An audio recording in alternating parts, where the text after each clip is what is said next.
नमस्कार विद्यार्थी मित्रांनो, पार्थ कॉम्पिटिटिव्ह फोरमच्या ऑनलाईन फ्री लर्निंग एज्युकेशन मध्ये मी तुमचं या ठिकाणी हार्दिक स्वागत करत आहोत। मी श्रीकांत आडे। बघा विद्यार्थी मित्रांनो, आज तुम्हाला माहित आहे तथागत गौतम बुद्ध यांचा आज जन्मदिवस, आज बुद्ध पौर्णिमा। जगातील सर्व बुद्धिजीवाच्या जोरावर प्रगती करणारे आणि या सर्वांचे माननीय आणि सर्वांचे महत्वाचे गणनीय व्यक्तिमत्व म्हणजे गौतम बुद्ध। आज गौतम बुद्ध यांचा जन्म।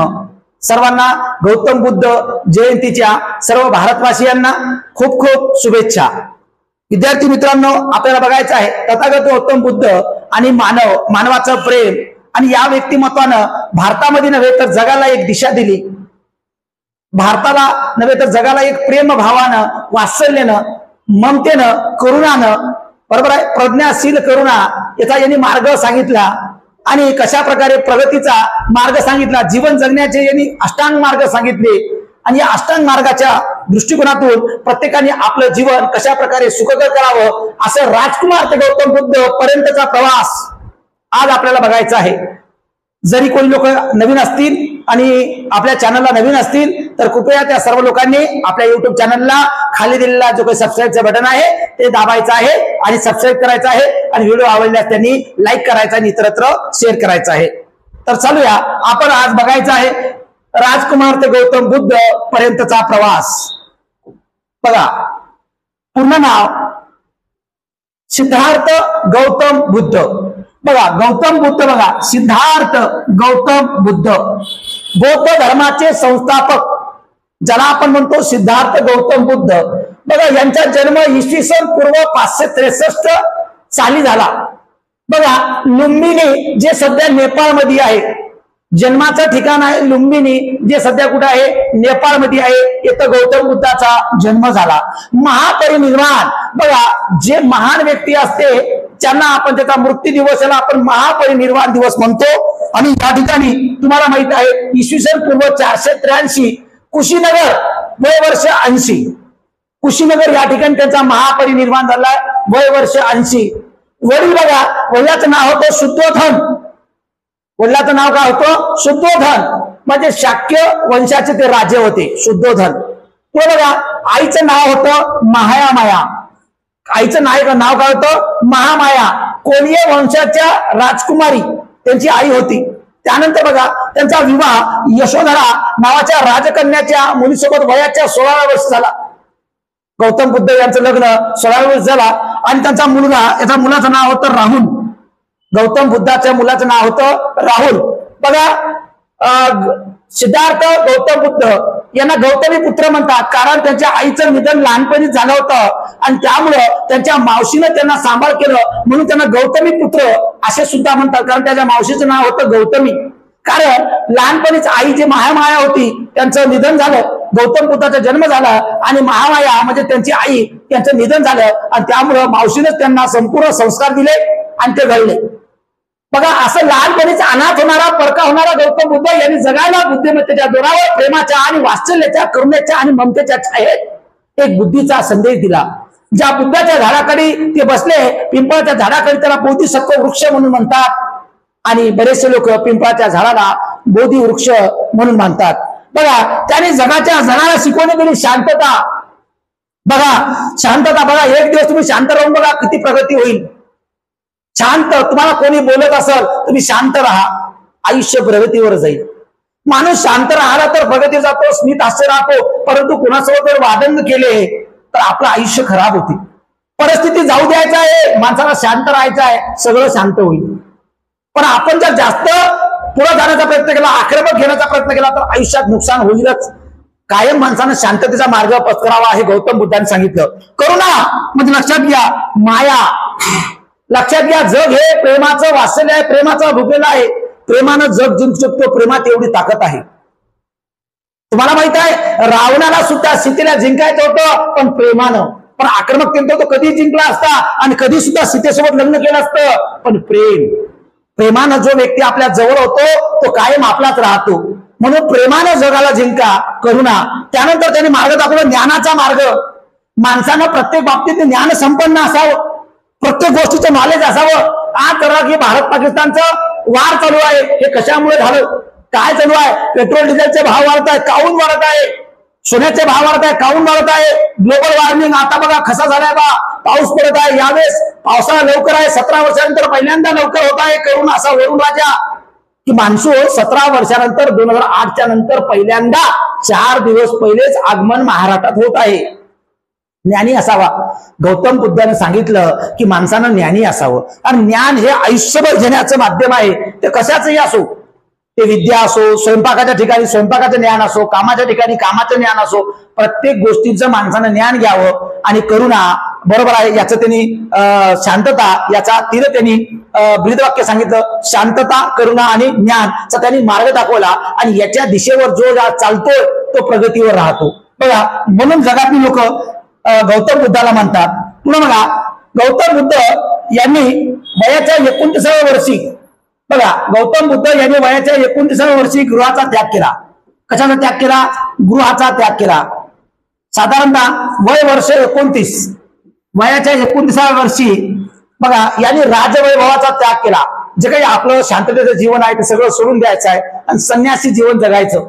आणि सत्य आणि दुःखाच्या मुक्तीच्या शोधात ते निघाले.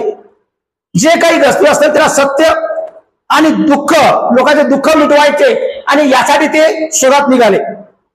जो मनुष्य दुःखात आहे, तो निराशेत आहे, त्याचे अश्रू पुसायचे, आणि सत्य असेल त्याच गोष्टी करायच्या, आणि सत्य आणि दुःखाच्या मुक्तीच्या भावनेतून ते निघाले.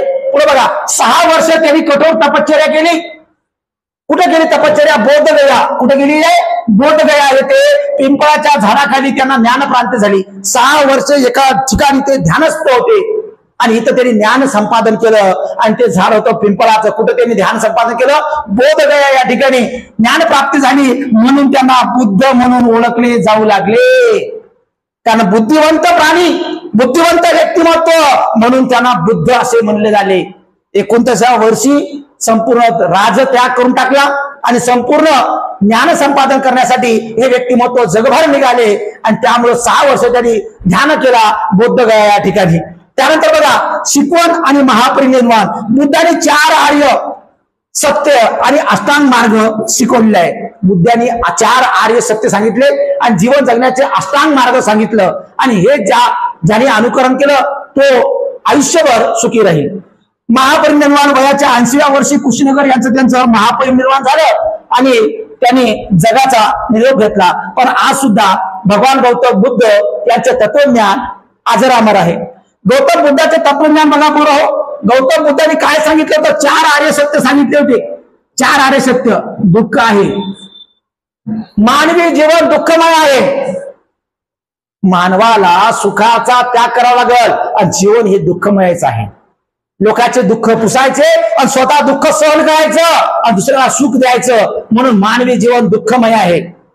म्हणून फळाची अपेक्षा करू नका, यशाची अपेक्षा करू नका, सुखाची अपेक्षा करू नका. आपला बाप, आपली माय कायम दुःख झिजवून दुसऱ्याला सुख देतात, आणि आपले लेकरं बाळ यांना शिकवतात, आणि पोरं पोरी आयुष्याराम करतात. शहरातील स्पर्धा परीक्षेच्या नावाखाली लफडे करतात लोक. बरोबर आहे. गौतम बुद्धाने सांगितलं दुःख हे आहे, मानवी जीवन हे दुःखमय आहे. दुःख झेलण्याचं, स्वतः काट्यावर झेलायचं, दुसऱ्याला फुल द्यायचं, सुगंध गुलाब होऊन सुगंध द्यायचं, हे मानवी जीवन आहे. दुसरं दुःखाचे कारण तृष्णा, आसक्ती, अज्ञान. जास्त आपल्याला अपेक्षा, आणि आपण आसक्त बनणे, आणि अज्ञान हे दुःखाचे कारण आहे. कारण जो माणूस ज्ञानी असतो तो कधी दुःखी नसतो. जास्त लोभ, माया, मोह हे असत तो माणूस जास्त दुःखी असतो. ज्यानं मोह, माया, पैसा, ओम मार्ग सोडला तो कधी दुःखी राहणार नाही.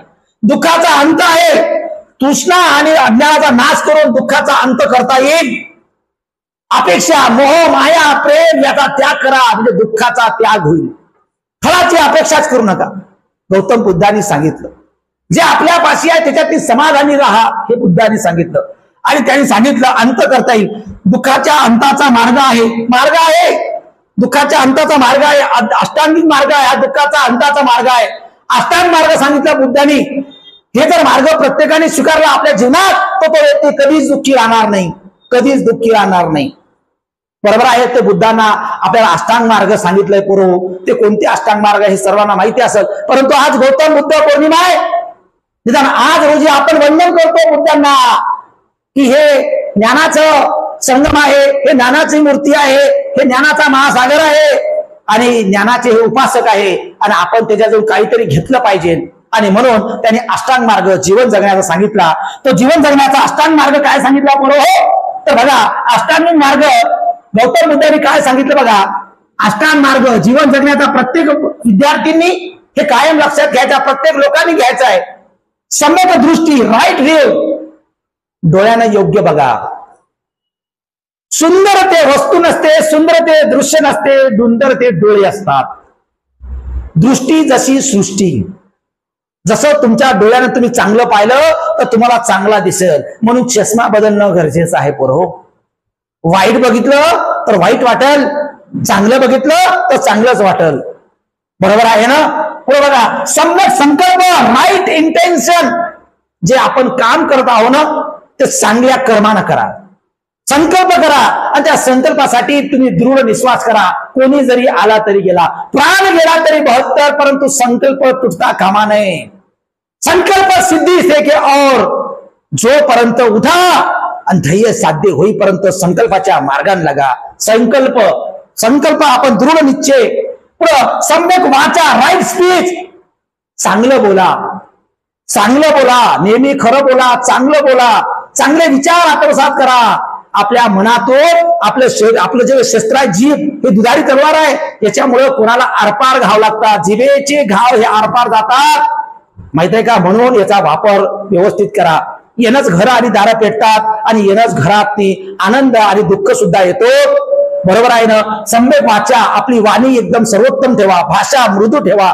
ममता, लोकांना वाटलं पाहिजे की नाही जग हे प्रेमाचं महासागर आहे आणि याला चांगलं बोला. हो, 2 शब्द जर तुम्ही चांगले बोललात, जगाला काही अपेक्षा नाही आहे. सम्यक कर्मांत, कर्म चांगले करा. आज तुमचा दिवस चांगला जाण्यासाठी तुम्ही योग्य काम हेच कर्म आहे. तुम्ही जे काही अभ्यास करत आहात, तुम्ही जे काही जॉब करत आहात, गव्हर्नमेंटला असाल टाइमपास करू नका. शेतकरी असाल तर इमानी इतबारीन करा. कोणाच्या घरी काम करत असाल तर इमानी इतबारीन करा. कोणाची बायको म्हणून राहत असाल, कोणाची प्रेमिका म्हणून राहत असाल तर योग्य प्रामाणिक म्हणून राहा. कोणाचा मुलगा म्हणून योग्य कर्म करा.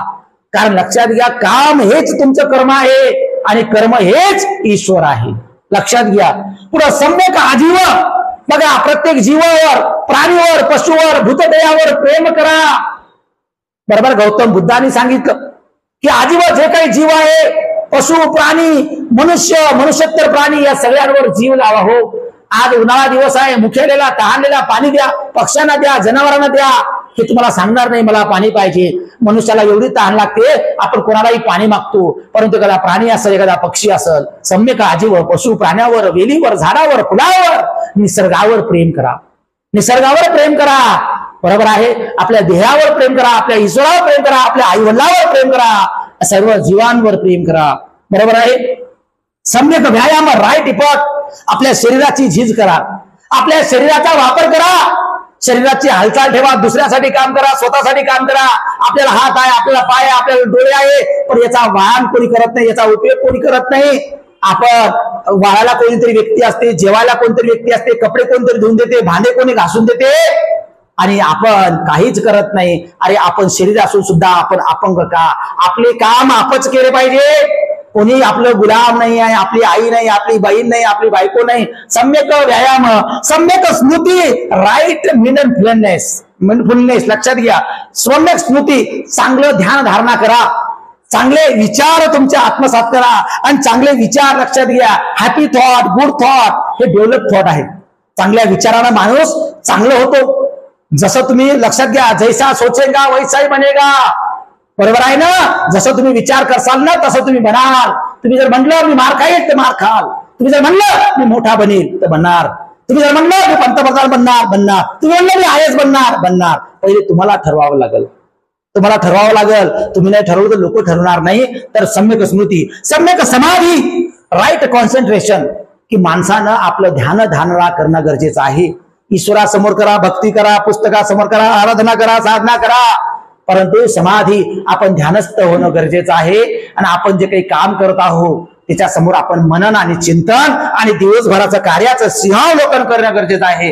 गौतम बुद्धानं हे अष्टांग मार्ग दिलेला आहे पोरं. हो, आणि हे जर अष्टांग मार्गाचा वापर प्रत्येक व्यक्तीने जर केला तर तो खरा गौतम बुद्धाचा अनुयायी, तोच खरा गौतम बुद्धाचा बुद्ध पौर्णिमा मानतोय, तोच खरा गौतम बुद्धाचा अनुयायास पात्र राहील. बाकी याच्यामध्ये कोणीच पात्र राहणार नाही.